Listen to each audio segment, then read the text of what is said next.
After almost a year into the pandemic, our spirits have been knocked down in lots of ways. But our next guest, Annie F. Downs, host of the popular podcast, That Sounds Fun, is here to talk about how to lift them back up. Welcome to the show, Annie.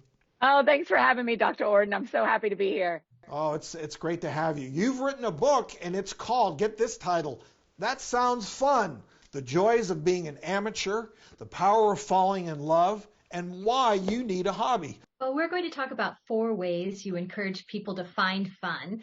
And the first is to schedule 30 minutes a day for fun. So tell us why. Yeah, Dr. Bratcher, you know, that's what y'all say to us all the time is if you're going to go to the doctor, you have to put it on your calendar. If you're going to work out, you've got to put it on your calendar. And the same is actually true for fun. And so what we get to do if we drop a little 30-minute block on our calendar just once a week, you don't even have to do it every day. The thing that happens is leading up to it all week long, you're thinking, yeah, what do I do for fun? And then as it's getting closer, you're making plans and you're asking a lot of questions to yourself. Why is this what I want to do?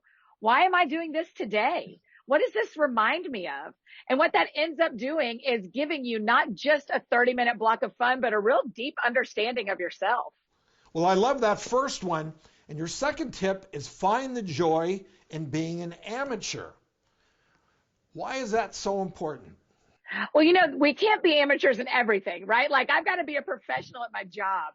But the rest of our lives, we have somehow created this culture that said you can't be new at something anymore. You can't get into conversations until you know everything. You can't try a new recipe until you're sure it's going to work. You can't go to a new class at the gym unless you know what you're doing because you don't want to be embarrassed if you do something wrong. And I think we've just got to back that up a little bit and say, there is joy in being new at something. There's a lot of fun when you get to try something new. And so we just have to release the pressure to be a professional at everything we do and start allowing ourselves and each other to be new at things and to be amateurs. It's just way more fun. And enjoy the process as you're learning. Sort of give yourself that space. Now, Yes. I know, Annie, your third tip for finding fun is the importance of a hobby, but I know you want people to be really picky about that. So tell us about that. Yes, because we can pick up a lot of different hobbies. You can Google what's a hobby and you're going to find a list of hundreds of things. But the thing that's going to actually bring you fun, the thing that's going to actually change your life is picking a hobby that connects with you personally. Hobbies by definition are things that we do not make money doing and we just do for pleasure.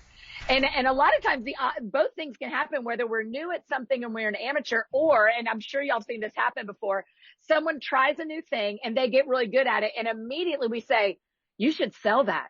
You should start an Etsy shop.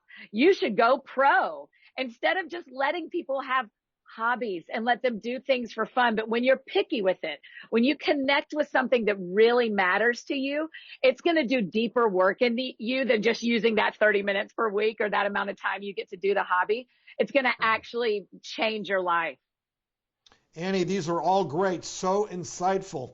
I like this final tip, though. It involves sitting on the couch for fun. You mean I can be a couch potato and it's a good thing? Tell us how that works. I think so. I think rest is a really important part of fun because, you know, the first thing that goes when you're exhausted is not your work day because you've got to go to work. The first thing that goes when you're exhausted are the other things you've carved out time for. Oh, I can't make it to dinner tonight. I'm just too tired. Oh, I'm going to sell my ticket that I had to that concert because I just am worn out. And so instead, what if we said, you know what, I'm actually going to make space to rest intentionally so that I can make space to have fun intentionally. So I think there's just so much to be said for the partnership between being well rested and having a really good time. Great stuff. Annie F. Downs, it was great to have you here with us today. And her new book called That Sounds Fun, check it out.